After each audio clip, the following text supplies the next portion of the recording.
Alors pour commencer l'après-midi, je vais appeler sur scène Jean-Jacques Gressier, qui est le leader au service de l'équipe de l'Académie du Service et vice-président de la Fondation Service Lab.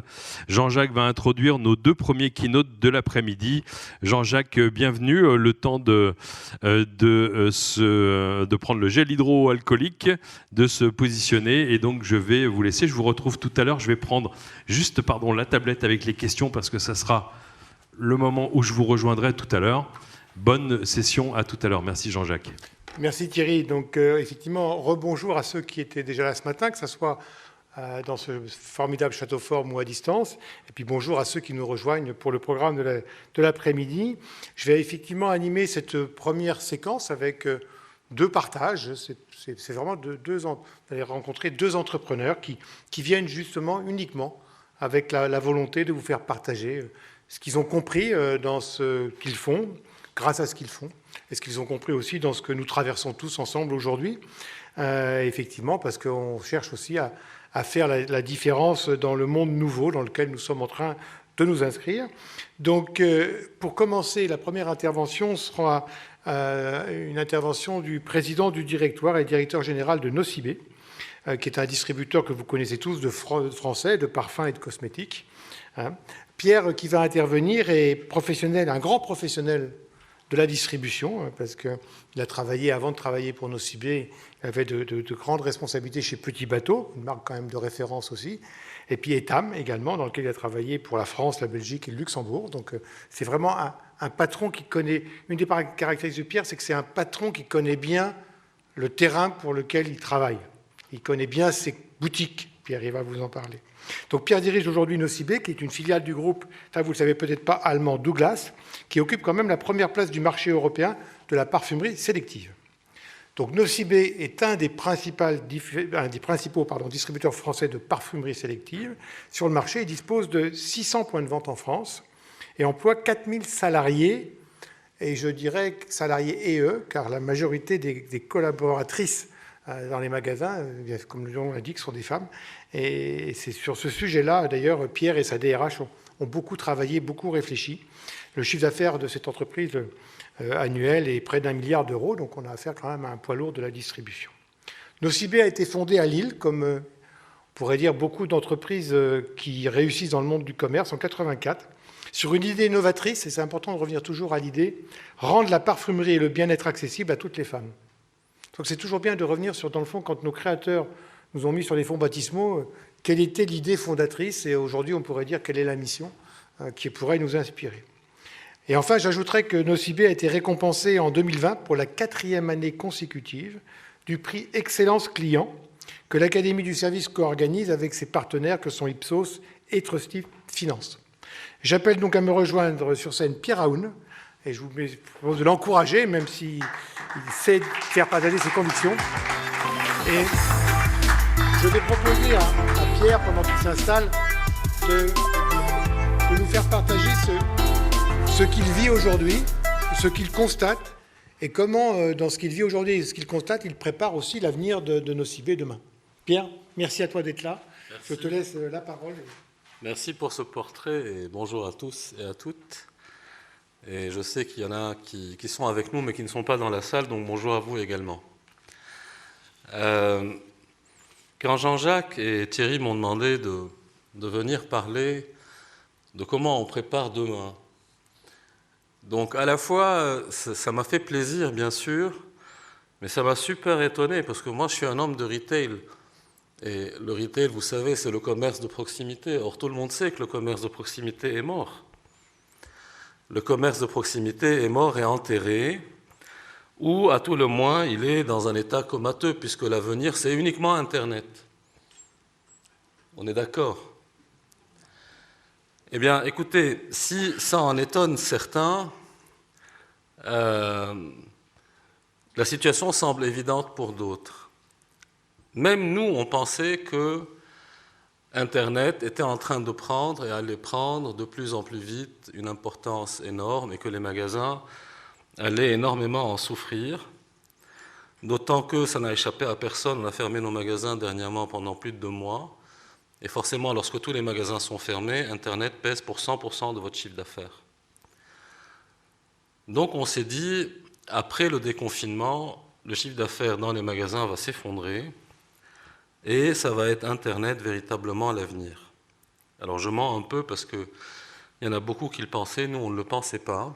Et je vais essayer de partager avec vous de manière ultra pragmatique, très simple, notre quotidien, ce que l'on vit, ce que l'on a vu, ce qu'on a essayé de comprendre et comment effectivement on se doit de préparer l'avenir. Alors, les habitudes de consommation, vous le savez, vos habitudes, les habitudes des personnes qui sont autour de vous, elles ont changé. Et avec la crise sanitaire actuelle, elles ont continué à changer et elles se sont peut-être, sans doute, accélérées. Ces habitudes de consommation, ce n'est pas de basculer d'un circuit sur un autre circuit. Les habitudes de consommation, c'est je recherche la vraie valeur ajoutée dans chacun des circuits qui me sont proposés. Donc, Internet lorsque j'ai envie, les magasins lorsque j'ai envie. On appelle ça l'omnicanalité. Donc, ce sont des canaux de distribution, on appelle ça l'omnicanalité. Le mot doit être assez commun pour beaucoup d'entre vous. Et la crise sanitaire, quand on dit qu'elle a accéléré ou exacerbé des tendances, ce qu'on a vu quand il y a eu le déconfinement, ce n'est pas du tout une baisse du chiffre d'affaires des magasins, mais en fait un regain d'activité pour tous les magasins de proximité. Donc, en plaisantant à moitié, je disais le commerce de proximité est mort, les centres-villes sont morts. Essayons de nous souvenir de l'ensemble des reportages qu'on a vus sur toutes les télévisions qui nous disaient et qui nous disent toujours que le commerce de centre-ville est en difficulté et le centre-ville des petites villes de province est mort. Eh bien, absolument pas. Il y a eu un regain d'activité, on a essayé de comprendre pourquoi. C'est parce que nos clientes, nos clients recherchent la proximité dans le sens près et proche. Ils recherchent un lien. Nocibé, avec l'ensemble de ces magasins, représente la possibilité de ce lien, de cette relation qui est une relation interpersonnelle. Vous l'avez dit, il y a 4000 salariés, la plupart, il y en a 250 qui sont au siège et 80 qui sont à l'entrepôt, et la plupart, justement, de nos salariés sont dans les magasins. Et en très très grande majorité, comme vous l'avez dit, ce sont des femmes. Donc la proximité dans le sens de proche et de près. Avant, lorsque vous partiez dans des magasins, vous recherchiez par exemple, pour ce qui est de notre industrie, de notre métier, lorsqu'il s'agit d'acheter des crèmes ou des maquillages ou des parfums, on recherchait l'expertise.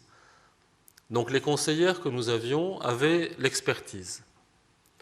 Aujourd'hui, avec l'accès à l'ensemble des tutos que vous avez sur votre téléphone, ou bien à l'ensemble des dossiers, des fiches, n'importe quelle personne peut devenir quasi-expert, je dis bien quasi parce que sinon c'est un long chemin, mais quasi-expert dans le domaine qui l'intéresse. Je me suis découvert une passion pour les montres il y a 2 ans. Il y a 2 ans, moins 3 mois, je pouvais tenir une discussion d'une demi-heure avec un vendeur de n'importe quelle marque de montre. Donc, n'importe laquelle de nos clientes, avec les tutos qu'il y a sur Instagram, sur Facebook, etc., ou bien lorsqu'on on fait une recherche, il y en a qui sont ultra expertes, même au niveau des composants qu'il y a au niveau des crèmes. Donc, si je vais quand même en magasin, je ne cherche plus uniquement l'expertise. Qu'est-ce que je cherche ? Je cherche véritablement ce rapport humain, cette interaction avec les personnes. Donc les deux canaux sont extrêmement importants, et il y a également un mot que je partagerai avec vous, que l'on réalise, qui est les clients veulent une expérience omnicanale, c'est un mot courant, sans couture. Sans couture, ça veut dire il faudrait que l'on puisse aller sur Internet quand on le veut, choisir avoir une wishlist et aller en magasin, retrouver la wishlist, c'est les produits qu'on a envie d'acheter ou qui nous intéressent, aller en magasin et retrouver cette liste en magasin. Donc il faudrait que nos systèmes parlent entre eux, les systèmes qui sont en magasin et les systèmes qui sont sur Internet. Ensuite, parfois, je veux acheter un produit que je connais déjà, je veux juste le racheter. Eh bien, je l'achète sur Internet. J'ai envie d'en changer, j'ai envie de changer de parfum, ou bien j'ai entendu dire qu'il y a une nouvelle crème qui est sortie. J'ai quand même besoin de conseils. Et surtout, nous avons la chance d'être dans un métier assez particulier où on fait appel à l'ensemble des sens. Mesdames, quand vous achetez une crème, et de plus en plus, messieurs, vous avez envie de sentir la texture de la crème, il faut l'essayer. N'importe quelle personne d'entre nous, lorsqu'on veut acheter un parfum, on a envie de le sentir avant de l'acheter. Les maquillages, on a envie de voir exactement ce que ça donne. Donc, ce sont des choses qui, d'une part, peuvent être incontournables, mais si on réfléchit demain ou après-demain, on peut envoyer des petits échantillons que je commande sur Internet, je les paye très très peu, je me les fais rembourser au premier achat. Mais ce n'est pas ce qui se passe, il y a des personnes qui le proposent, nous-mêmes nous pouvons le proposer. Ce qui se passe, c'est qu'il y a véritablement cet attrait au magasin. Donc, ça, c'est une des tendances très importantes que l'on voit, et on réalise d'ailleurs, et nos chiffres le prouvent, ça veut dire nos succès le prouvent, je ne vais pas vous bassiner de chiffres ou vous en donner beaucoup, mais disons qu'on parle, on gagne, et de manière importante, et tous les ans, des parts de marché. Donc, chaque canal a son utilité, et les personnes, vous, chacun ressent le besoin de pouvoir également s'exprimer. Donc s'exprimer dans un cadre qui est personnel, évidemment, mais s'exprimer dans un cadre professionnel ou bien en tant que client. Donc il a fallu développer une des tendances, pour certains qui la connaissent, s'appelle la voix du client. La voix du client, c'est quoi? C'est recueillir les avis de l'ensemble de nos clients, essayer d'en tirer des enseignements, leur répondre quand ils demandent, lorsque ce n'est pas uniquement un avis qu'ils émettent, mais une question, etc. Et nous avons mis en place un outil qui s'appelle la voix du client. Nous avons environ 350 000 verbatim par an. Et ça, c'est une base de données qui est ultra précieuse, parce que non seulement nous sommes au contact de nos 10 millions de clients annuels, nous sommes en plus au contact de manière qualitative en magasin, et lorsqu'ils ont envie de s'exprimer, on arrive à recueillir leur opinion. Lorsque vous avez une base de données de cette ampleur, forcément, il faut également, naturellement, développer des outils qui vont, des outils de recherche. Par exemple, moi, supposez que je sois au développement produit crème ou bien au marketing, etc.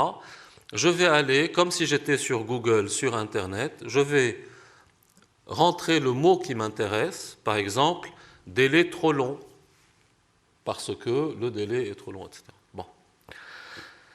Et c'est tous nos clients qui sont concernés par cette omnicanalité. On pourrait penser que, alors tout le monde a parlé, vous en avez entendu parler, les millennials. En Suisse, on nous a dit la génération X, puis Y, puis Z. On pourrait penser ces générations sont des générations qu'on dit digital native. Ça veut dire qu'ils sont nés dans l'ère du digital. On pourrait penser que ces personnes, en fait, elles iraient exclusivement sur Internet après avoir vu, par exemple, un tuto ou bien un post qui a été fait par une personne super connue et acheté sur Internet. Absolument pas. Les personnes qui sont les plus fans actuellement de shopping, ce sont les jeunes. Pourquoi? Parce qu'en fait, il y a un expérientiel. Enfin, il y a une expérience qui se passe en magasin, qui ne peut pas être remplacée par autre chose.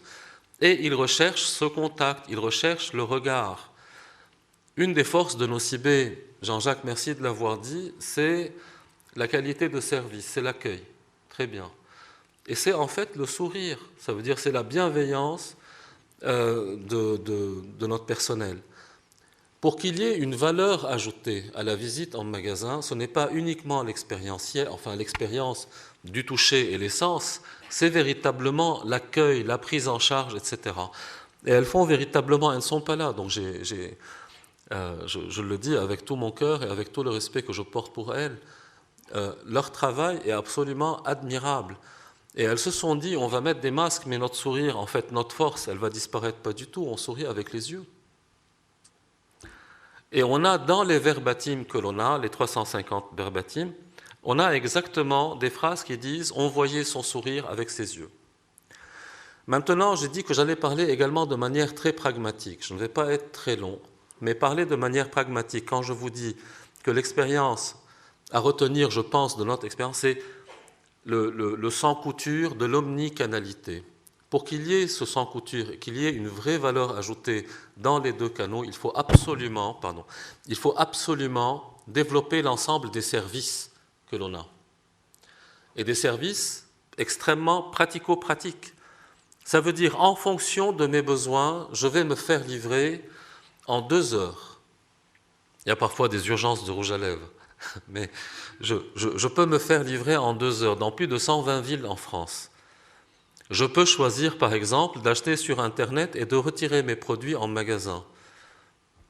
On a une quantité, un pourcentage extrêmement important de commandes qui sont faites sur Internet et de produits qui sont retirés en magasin, parce que lorsque je dis accélération des tendances, les Françaises, les Français détestent attendre en caisse. On a envie d'être servi super rapidement. Donc qu'est-ce que je fais ? J'achète sur Internet, mais j'ai quand même envie de faire du shopping, donc je passe en magasin. Et il y a une quantité non négligeable aussi de personnes qui ont fait ça, qui vont compléter leur achat par la suite sur Internet. J'ai dit que notre force était nos conseillères, leur sourire, leur bienveillance, etc. Ce que l'on va mettre maintenant, une des valeurs ajoutées que l'on va essayer de faire, une nouvelle expérience, c'est que je suis sur Internet et j'ai besoin d'un conseil. Au lieu d'avoir un chatbot, alors, pour ceux qui connaissent, c'est bien. Ceux qui ne connaissent pas, c'est de l'intelligence artificielle qui va me répondre sur la base des questions et des mots-clés qui figurent dans ma question. Ça, c'est un chatbot. Ou bien, ça peut être un visiteur, un autre client qui peut me répondre. Nous, ce que l'on va faire, c'est déjà en place et c'est imminent. Je suis sur Internet, j'ai envie en fait d'être conseillé par une conseillère, et ce n'est pas un pool de conseillères au siège qui va le faire. Tout simplement, Internet, en fonction des disponibilités dans les magasins, je vais pouvoir discuter directement avec une conseillère en magasin. Voilà, en gros, si vous voulez, ce que je pouvais vous dire, et de manière, ce sera peut-être c'est pas une conclusion, mais peut-être le dernier mot, si vous avez des questions, naturellement, je répondrai avec plaisir. Quand je parle de 500 magasins en propre et une centaine de franchisés, c'est très très lourd, hein. Donc je pense qu'il y a pas mal de managers dans la salle. Et à distance, ça coûte très cher à entretenir. Avec le Covid, je vous ai présenté le bon côté de la chose. On surperforme le marché, on gagne des parts de marché, c'est très bien. Mais les chiffres sont têtus. Avec le Covid, vous avez fermé pendant 2 mois. La société fait 1 milliard de chiffre d'affaires. Je vous laisse calculer combien on a perdu en chiffre d'affaires, ainsi que la marge qui va avec. Or, ça coûte extrêmement cher à entretenir, les réseaux. Et développer des outils Internet qui soient efficaces, des outils à distance qui soient efficaces, coûte extrêmement cher. Donc, en fait, nous sommes dans un arbitrage de où est-ce qu'on doit investir pour satisfaire le client.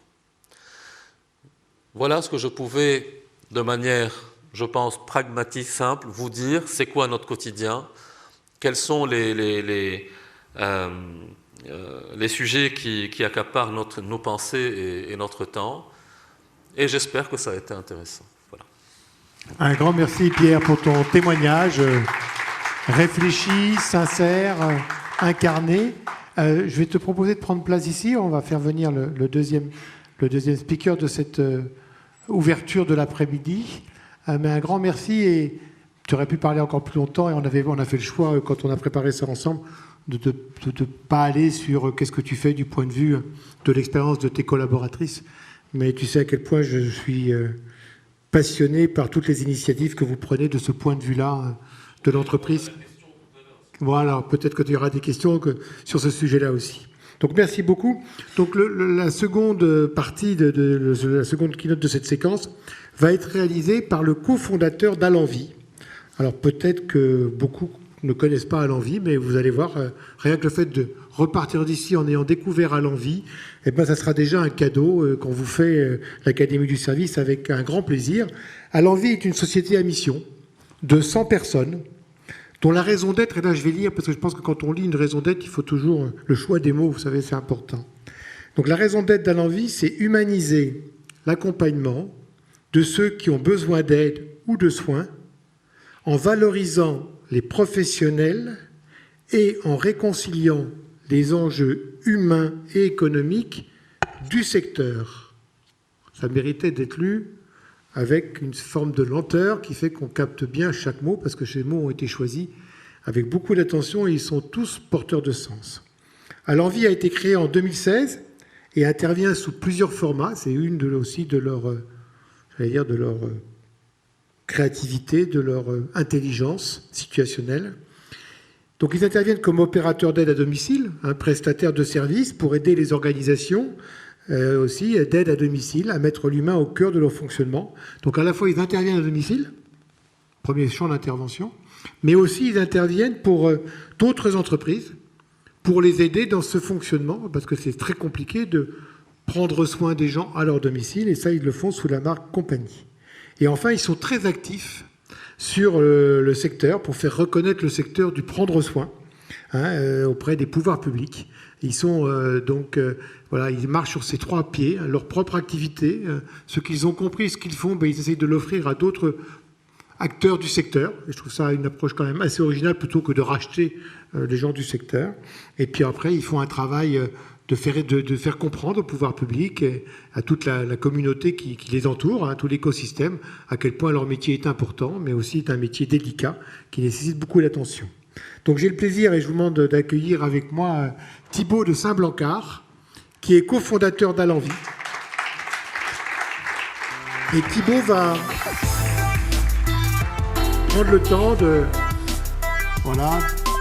Merci Thibaut de nous rejoindre. Toi, tu vas intervenir là où tu veux, pas forcément le pupitre, tu fais comme tu te sens bien, et puis tu vas nous faire partager entre autres les trois piliers. Enfin, mais je te laisse libre de la parole. Il y a tellement de conviction et de sens que je suis sûr que vous allez être passionné par ce que vous racontez, Thibaut. À toi.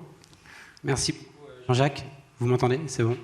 Merci beaucoup et merci pour ta présentation très flatteuse. J'espère que mes propos seront à la hauteur. Bonjour à tous.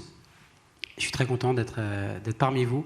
J'ai vu ce que vous aviez fait ce matin et cette journée est vraiment hyper intéressante. Donc je suis ravi et flatté d'être là.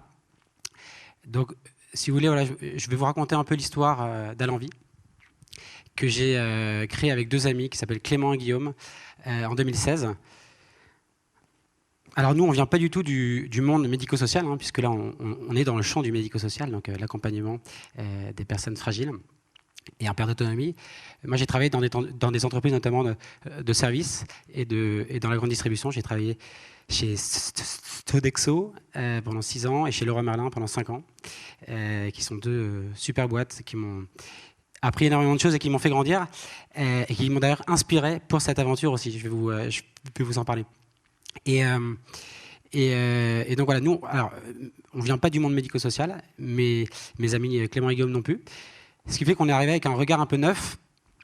Et quand on est arrivé dans le secteur, en fait, à la base, c'était une demande, ou plutôt un besoin, qu'avait Guillaume, mon associé, pour la grand-mère de sa femme qui avait besoin d'une aide à domicile et qui n'arrivait pas à en trouver. Donc Guillaume, c'est un peu, voilà, ça a suscité sa curiosité, il s'est un peu renseigné, il nous en a parlé avec Clément et moi. Et le secteur nous intéressait beaucoup. Alors, on n'était pas issus de ce secteur, mais pour des raisons diverses et variées, très personnelles souvent. On était très sensibles à la perte d'autonomie. Donc, on a décidé de se renseigner.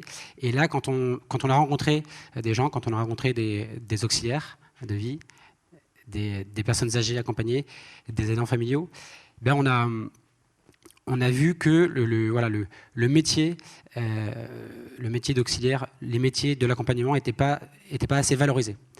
Et parce que voilà, quand on voyait des auxiliaires, elles nous disaient moi j'adore mon métier, voilà, j'aime créer du lien, j'aime être avec les gens, mais je ne retrouve pas au quotidien les raisons pour lesquelles j'ai choisi de faire ce métier, parce que je suis en injonction contradictoire permanente, parce qu'on me dit de faire des choses que je ne peux pas faire ou que je n'ai pas le temps de faire, parce que je ne suis pas formé, je suis en CDD, à temps partiel, etc., etc. Et on s'est dit, c'est quand même incroyable que ce métier, qui est quand même un métier très beau, très noble, c'est quand même l'accompagnement des personnes fragiles, voilà, c'est quand même incroyable qu'il soit aussi peu valorisé. Et là où ça a piqué en notre curiosité, c'est que voilà, on se dit une société qui a aussi peu de considération pour ces personnes-là, ça veut dire que c'est une société finalement qui se préoccupe assez peu des vieux. Finalement, c'est quand même le constat qu'on a fait et qu'on fait toujours un petit peu malheureusement, même si la période de ces 6 derniers mois nous a montré que voilà, on pouvait aussi évidemment prendre soin d'eux. Donc on a donc décidé de créer à l'envie et on a fait 2 constats en arrière. Le premier constat, c'est que notre métier, à la base, est souvent vu comme une succession d'actes. Je suis bègue, donc ne vous en faites pas s'il y a des métiers, s'il y a des mots qui ont du mal à sortir. Notre métier est souvent vu comme plusieurs actes à la suite, et notre métier est souvent fait de beaucoup de contrôle. C'est-à-dire que les auxiliaires se sentent très, très contrôlés. Et en fait, nous, voilà, ce qu'on a constaté, c'est quand même que le métier d'accompagnement, c'est un métier qui est basé surtout sur l'humain, sur la création du lien. Et d'autre part, que quand on est seul avec une personne âgée, fragile et vulnérable, on a de fait une responsabilité qui est très importante. Donc on a créé un cadre de travail qui finalement consiste à redonner la plus grande sérénité à ces professionnels qui sont passionnés et qui en ont souvent assez peu. Donc on a créé un cadre de travail pour nos auxiliaires, qui est un peu sous forme de 3 piliers. Un pilier organisationnel, un pilier autour de la formation et un pilier autour des outils technologiques. Le premier pilier, le pilier organisationnel, les auxiliaires chez À l'Envie interviennent en équipe autonome, c'est-à-dire qu'elles interviennent par équipe de 6 ou 8, donc des auxiliaires, des auxiliaires d'envie, comme on les appelle chez À l'Envie, elles interviennent par équipe de 6 ou 8 sur un secteur. Aujourd'hui, chez À l'Envie, on a 80 auxiliaires qui sont à Paris et à Lyon. Et donc, par exemple, une équipe de 6 ou 8 sur un arrondissement. Et elles ont une partie de leur temps de travail qui est dédiée, qui est consacrée à la vie de leur équipe. Donc, elles vont se recruter, elles vont faire leur planning, elles vont réaliser des visites chez les bénéficiaires, elles vont se réunir, elles vont se former, elles vont faire le suivi qualité de leurs interventions. Ça, on ne le fait pas parce qu'on se dit que c'est la mode des entreprises libérées et que ça fait bien ou que ça fait cool. On le fait parce que, pour des raisons assez pragmatiques, parce que les auxiliaires sont sur le terrain. Les auxiliaires, elles connaissent bien leur métier, elles connaissent bien leurs bénéficiaires. Donc, de fait, elles vont être plus pertinentes en équipe qu'une personne qui est responsable de secteur ou autre et qui est derrière son ordinateur. Et c'est là où cette personne-là, qui est de manière traditionnelle un responsable de secteur, se transforme en coach, ou autrement dit facilitateur, et au lieu d'être au-dessus d'elle ou d'eux, je dis elle parce qu'on a beaucoup de femmes dans le métier, et ben, il va être à côté d'eux. Et il va les aider à prendre les bonnes décisions au quotidien. Donc voilà, donc ces équipes évoluent voilà, avec beaucoup d'autonomie. On a un cadre qui est très fort et qui est le même pour tout le monde, y compris pour nous, fondateurs. Et au sein de ce cadre, il y a des règles, et les équipes choisissent elles-mêmes leurs propres règles, et la règle pour ces règles, c'est évidemment de rester dans le cadre. Le cadre, c'est le droit du travail, c'est le régime de notre autorisation, parce qu'on est autorisé, c'est une charte qu'on a écrite chez À l'Envie, et c'est plein de choses qui font que voilà, on va mettre un cadre, et ce cadre, il faut évidemment qu'il soit sécurisant, qu'il soit précis, qu'il soit bien défini pour que des auxiliaires puissent se sentir en sécurité et puissent justement faire leurs propres règles au sein de ce cadre. Donc ça, c'est le premier pilier. Le deuxième pilier, c'est autour de la formation. parce que ces personnes sont formées, mais souvent insuffisamment formées, parce que, comme ce que je vous disais tout à l'heure, on considère que le métier, ce sont différents actes, comme faire une toilette, comme préparer un repas, eh bien, on va les former sur ces actes. C'est-à-dire qu'on va, je caricature un peu, mais apprendre à faire une toilette en 8 étapes, apprendre à faire un repas, etc., etc. Donc ça, évidemment, c'est utile, c'est fondamental, surtout quand on manipule des personnes fragiles. Mais il y a très peu, voire pas du tout, de formation sur la dimension humaine du métier. Quand on est avec une personne fragile, il se passe plein de choses. On a des vraies joies, on a aussi des vraies difficultés. On est dans l'humain, ce n'est pas une science exacte. Donc on vit plein d'émotions.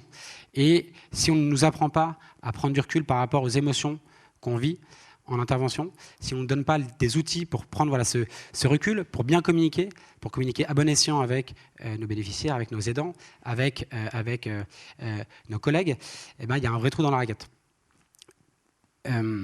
Donc voilà, on a mis en place également ces formations sur cette dimension humaine du métier, et on les met en place en continu. C'est-à-dire qu'on peut avoir suivi une formation initiale, mais après, c'est important de se former en continu, parce que voilà, dans ces métiers-là, et probablement d'ailleurs un peu dans l'ensemble des métiers, on n'a jamais fini d'apprendre.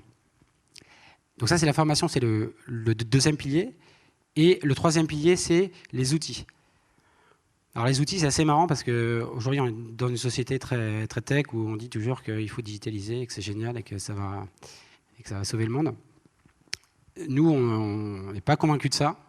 Et ce qui est assez intéressant, c'est que notre secteur est un peu un cas d'école qui montre un peu l'inverse, finalement.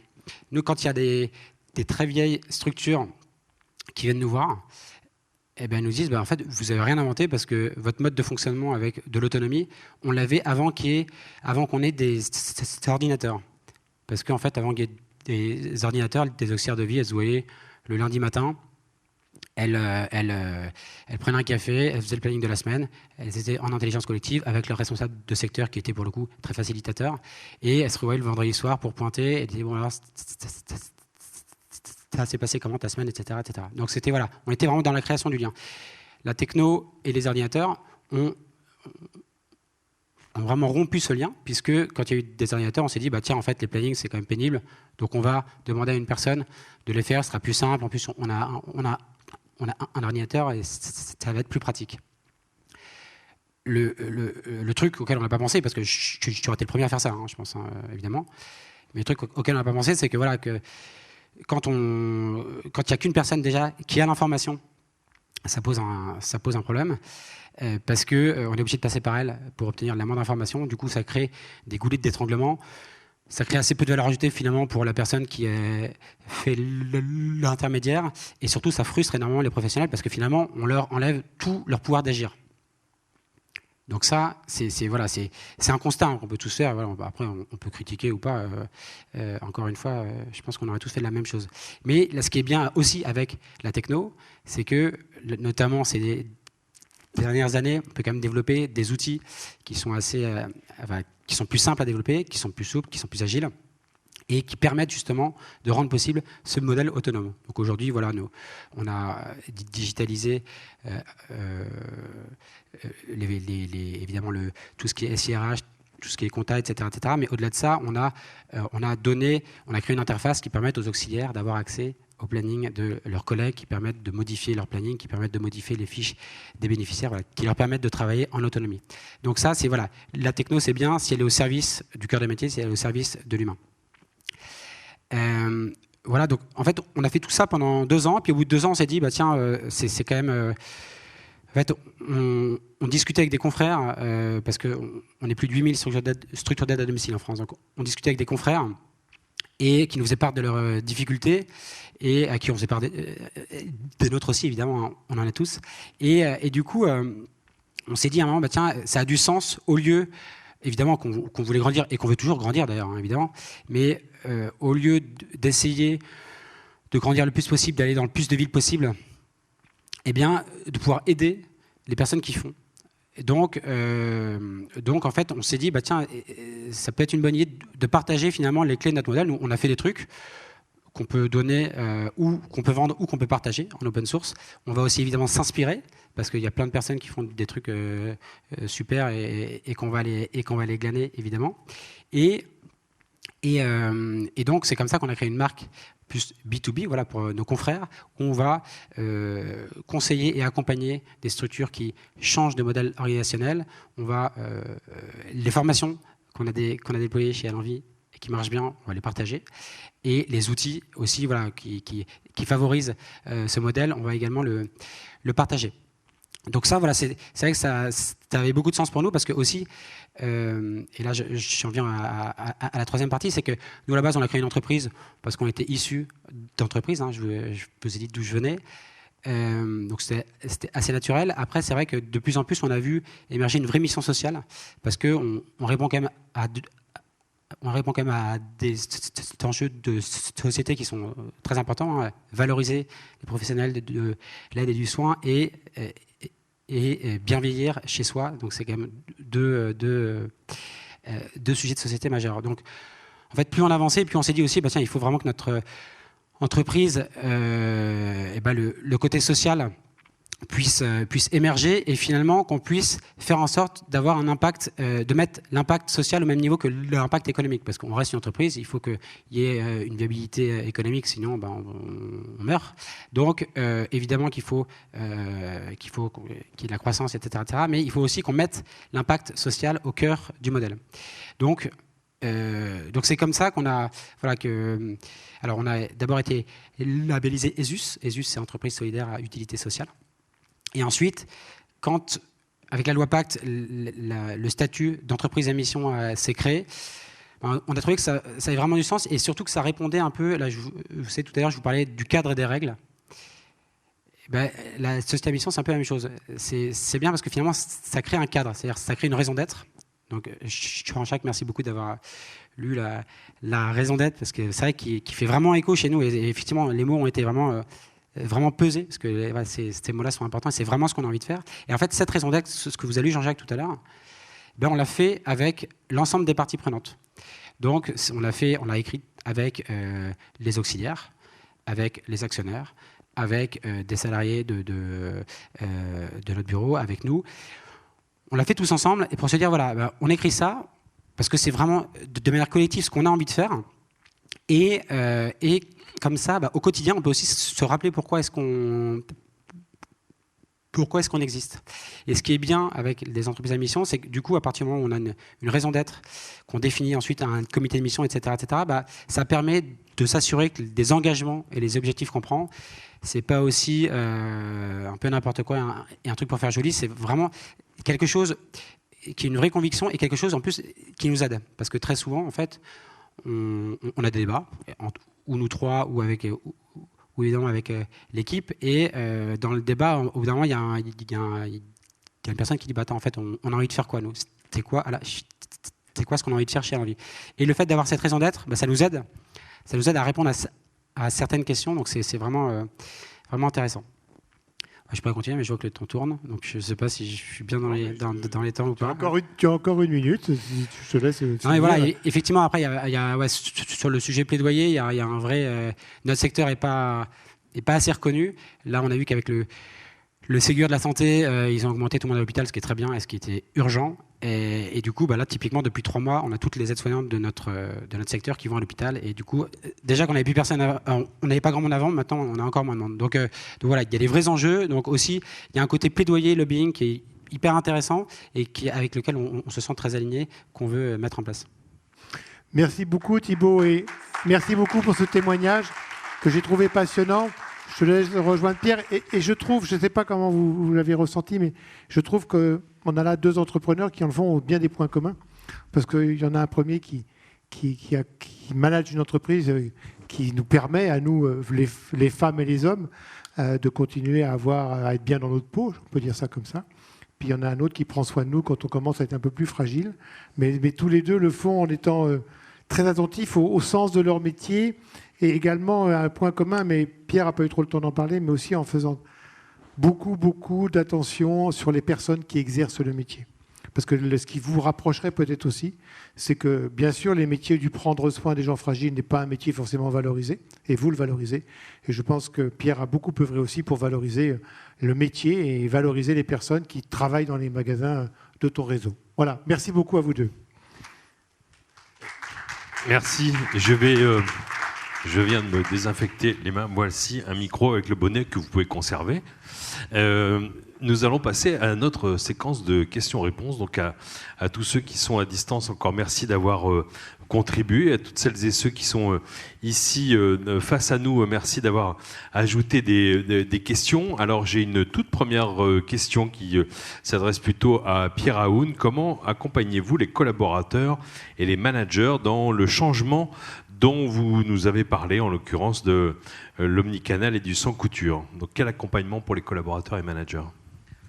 La question est super précise et ultra pertinente. Je vais répondre un peu à côté.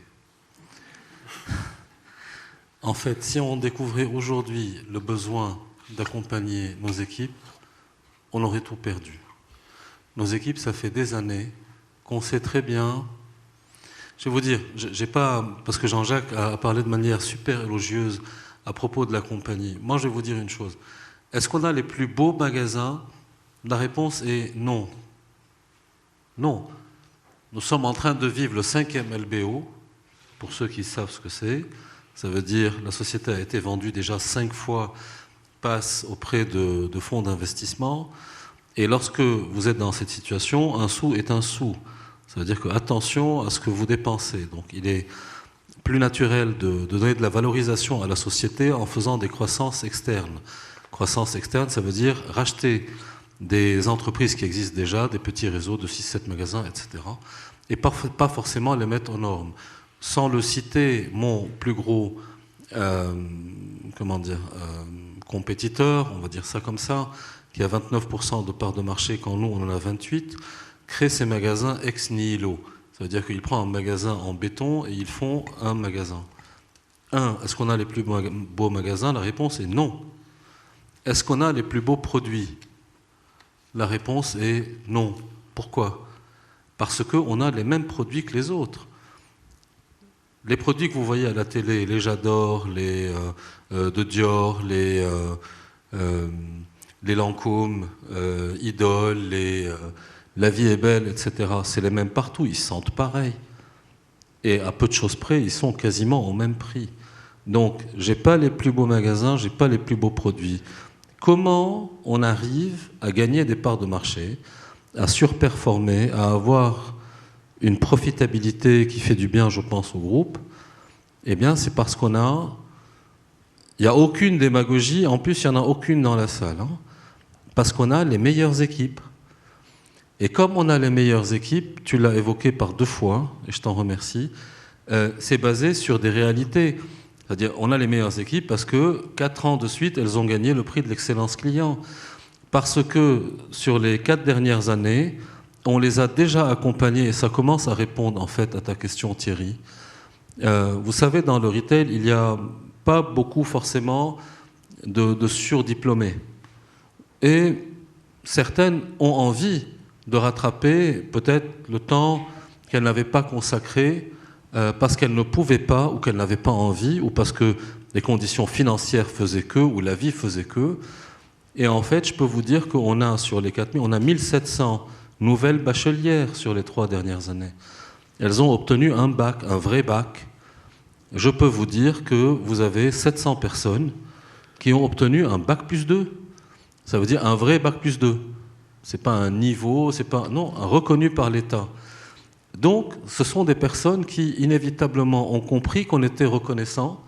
Et donc, je pense qu'en termes de management, ce que vous appelez et ce qu'on a adopté, la symétrie des attentions, on essaie en fait d'avoir vis-à-vis de nos équipes l'attitude qu'elles peuvent avoir vis-à-vis des clients. Et donc, maintenant qu'il y a une urgence parce que la crise sanitaire, je peux être super positif, mais la réalité fait que vous fermez 2 mois, je vous l'ai dit, faites le calcul des centaines de millions qui ont été perdus. Donc, alors qu'il y a urgence, etc., ce sont, Thierry, des personnes qui nous font confiance parce qu'elles savent qu'on leur fait confiance. Donc, puisque j'ai cette base, après, C'est un travail de management, d'accompagnement ultra pragmatique, proche du terrain, etc. Pardon pour la réponse super longue, mais la question était, à mon sens, très intéressante.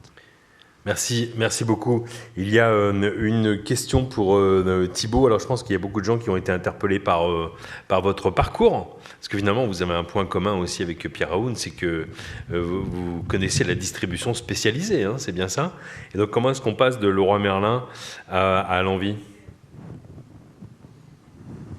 C'est un peu le hasard et c'est un peu des rencontres, et puis c'est mon histoire perso aussi. Moi, c'est vrai que voilà, chez Leroy Merlin, je vendais des produits comme vous. Et en fait, moi, de manière très personnelle, je suis pas hyper à l'aise avec le produit. Je sais que je suis pas très pro-produit. J'étais vraiment convaincu par les produits qu'on vendait, par le fait qu'ils étaient très bons, très pertinents et qui répondaient à des vrais besoins. Maintenant, moi, c'est vrai que de manière personnelle, je me sens plus à l'aise et je préfère vendre un service où on peut y mettre une identité peut-être plus forte qu'un produit. Voilà. Et donc ça, c'est pour la partie produit-service. Et ensuite, voilà, c'est des rencontres. Moi, entrepreneur, je ne savais pas trop si j'étais entrepreneur. J'avais un peu, dans un coin de ma tête, l'envie de créer une boîte. Après, créer une boîte, pour créer une boîte, ça ne sert pas à grand-chose. Donc là, c'est deux amis avec qui j'ai créé à l'envie. Voilà, on a senti qu'il y a une vraie association. Et ce qui est génial, d'ailleurs, c'est que cette association vraiment marche très bien. Et c'est d'ailleurs un de mes premiers motifs de satisfaction, c'est que c'était génial, on s'éclate. C'est-à-dire qu'on est vraiment extrêmement en phase, avec des égos très, très ajustés, parce qu'en fait, on se connaît très bien, donc on est convaincu de la valeur ajoutée des autres sur le projet. Donc on n'est pas là à se prouver les trucs, mais on est là au service du projet, et du coup, ça nous fait avancer. Très bien, merci.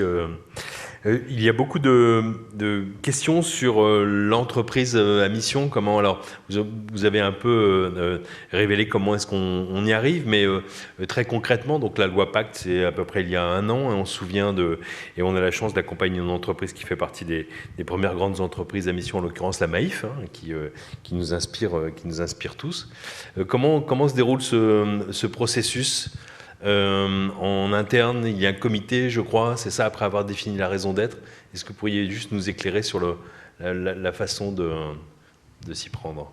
Alors effectivement, les entreprises à mission, ça consiste déjà à inscrire une raison d'être dans les statuts. C'est-à-dire que historiquement, une société ou une SA, une SARL ou autre, c'est fait pour que des actionnaires puissent s'enrichir. Ça, c'est la définition la définition première. Et c'est vrai que là, aujourd'hui, on voit quand même de plus en plus que enrichir les actionnaires, c'est évidemment important, parce que les actionnaires ils prennent des risques financiers, donc c'est important qu'ils soient gagnants. Après, l'idée, de plus en plus, c'est qu'une entreprise puisse avoir des externalités positives sur l'ensemble des parties prenantes. Et il n'y a pas que les actionnaires, il y a les salariés, il y a aussi les clients, etc. etc. Donc le but de la société à mission, c'est au départ définir une raison d'être. Donc voilà, on vous a partagé la nôtre, qui est le pourquoi on fait les choses. De la mettre dans les statuts. Et ça a l'air très bête, mais c'est extrêmement important, parce que nous, on est là, on a envie d'être là encore longtemps, mais s'il se passe un truc ou qu'on part ou autre, ceux qui prendront notre place, ils ne pourront pas faire quelque chose de complètement différent. Donc le côté juridique est vraiment très important. Et donc voilà. Et ensuite, donc on définit une raison d'être, on définit des objectifs. On en a 6. Et après, effectivement, on met en place un comité de mission. Nous, typiquement, on a un comité de mission là, dont le premier aura lieu en octobre. On a une dizaine dans le comité de mission. Et là, pour le coup, on a toutes nos parties prenantes. Donc on a un actionnaire, on a une auxiliaire, on a un salarié du bureau, on a un partenaire santé, on a un client confrère, on a un chercheur, on a aussi une personne qui est aidant familial. Donc voilà, on a en fait toutes les personnes qui interagissent avec À l'Envie d'une manière ou d'une autre et qui peuvent apporter leur expertise et auprès desquelles on va réfléchir, on va se dire voilà, est-ce que les objectifs qu'on s'est écrits, ça correspond à ce qu'on fait ou pas? Et on n'est pas là pour se dire tiens c'est super, on est là vraiment pour se challenger et pour faire avancer. Très bien. Merci.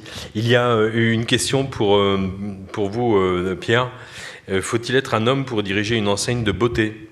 Confère votre compétiteur. Et en fait, je pense que ça fait écho aux échanges que nous avons eus ce matin sur la place des femmes dans les organisations. Et je pense que ce que veut dire ici Chantal qui nous pose sa question, c'est que vous êtes un homme qui dirigeait une entreprise au service des femmes principalement. Oui, et avec, au sein de l'entreprise, 98% de femmes. Je pourrais juste dire que la personne qui m'a précédé dans ma fonction était une femme. La personne qui l'avait précédé était un homme. Maintenant, je suis un homme. Après moi, ce sera peut-être une femme. Maintenant, la question est... comment dire elle est sympathique et elle est malicieuse. Oui. Si vous prenez le dernier magazine qui s'appelle Cosmetic Mag, qui est le magazine de référence du métier, il y a eu un numéro, il y a 2 numéros, qui s'appelait Parole de patron. Alors, je connais bien la rédactrice en chef, qui est une personne extrêmement intéressante et engagée. J'ai pris la photo de la couverture et je la lui ai envoyée et je lui ai écrit « Que d'hommes, que d'hommes ». et elle m'a répondu, moi c'était un clin d'œil en fait que je faisais, et elle m'a répondu qu'ils avaient eu énormément de buzz avec cette couverture parce qu'il y avait énormément d'hommes sur la couverture. Mais ça ne fait que refléter une réalité en fait économique. Alors moi je suis un mauvais exemple, et je termine là-dessus parce que je ne vais pas répondre 10 minutes à chaque fois. Moi ce que je dis à mes collaborateurs, c'est facile à devenir, je leur dis, moi je suis une Française moyenne. Parce que j'adore nos produits, les parfums, la cosmétique, etc. Et ma fierté, c'est que depuis que j'y suis, ça fait 8 ans que j'y suis, je ne me suis jamais planté sur ce qui va marcher et ce qui va faire un four. Donc je pense que je suis la cliente moyenne. C'était juste un clin d'œil, mais je serais très fier d'être également une femme. Voilà. Donc après moi, peut-être une femme pour l'instant. Mon codir est très féminin. Vous avez une directrice des ressources humaines, une directrice de l'expérience client, oui, dont une a témoigné dans notre manifeste d'ailleurs. J'ai une directrice financière, j'ai une directrice de la supply chain. Oui. Et je ne les ai pas prises parce que c'est des femmes pour leurs compétences. Et elles sont top. Voilà. Merci pour cette réponse. Alors, il nous reste à peine quelques minutes. Il y a une question qui est très, très, très large et qui est moins malicieuse, mais qui s'adresse à vous deux, et on pourrait presque dire à vous trois. Bonjour, messieurs, quel est votre plus grand succès ? Est-ce que, Thibaut, vous êtes inspiré par ce bon souvenir, ce plus grand succès ? Alors, je ne sais pas si l'auteur de cette question, fait référence au mois que nous venons de traverser dans la crise ou dans votre carrière, et en se recentrant sur notre sujet, c'est-à-dire faire la différence dans ce monde nouveau. Alors, ouais, vraiment là, cette question, c'est pas facile. Mais un succès, ou en tout cas quelque chose qui nous rend assez fiers, c'est le fait d'avoir fait les choses en collectif. C'est-à-dire que nous, on est dans un secteur où, qui est pas simple, qui est passionnant, qui est pas simple, et on va s'en sortir si on est tous ensemble. C'est pas si moi je vais faire mon truc, je vais lever à 10 millions d'euros, et voilà. Et les équipes autonomes, c'est un modèle qui nous vient de Hollande, et on est 4 ou 5 structures à s'être inspirées un peu de ce modèle en même temps en France, il y a 4 ans. Et avec ces 5 structures, on a créé un collectif, l'Humain d'abord, ça s'appelle, collectif L'Humain d'abord, qui du coup promeut ce mode d'organisation. Donc ça veut dire qu'on va témoigner assez souvent dans les tables rondes ou auprès des différentes missions gouvernementales pour justement promouvoir le modèle et la philosophie. Et ce qui est vraiment intéressant, c'est que le fait d'arriver en collectif, on se dit pas, tiens, c'est Alain qui veut faire son truc, qui veut défendre son truc, parce qu'en plus, on n'est pas là pour convaincre, mais on est là plutôt pour témoigner et pour partager. Et ce qui est hyper bien, c'est que ça commence à faire tache d'huile. Là, on avait une fameuse journée avec ce collectif. Donc, il y a 2 ans, on était 5. Il y a 1 an, on était 10. Et là, on était 50 à une journée mercredi. Et il y a plus d'une centaine de structures qui sont intéressées par ce modèle-là.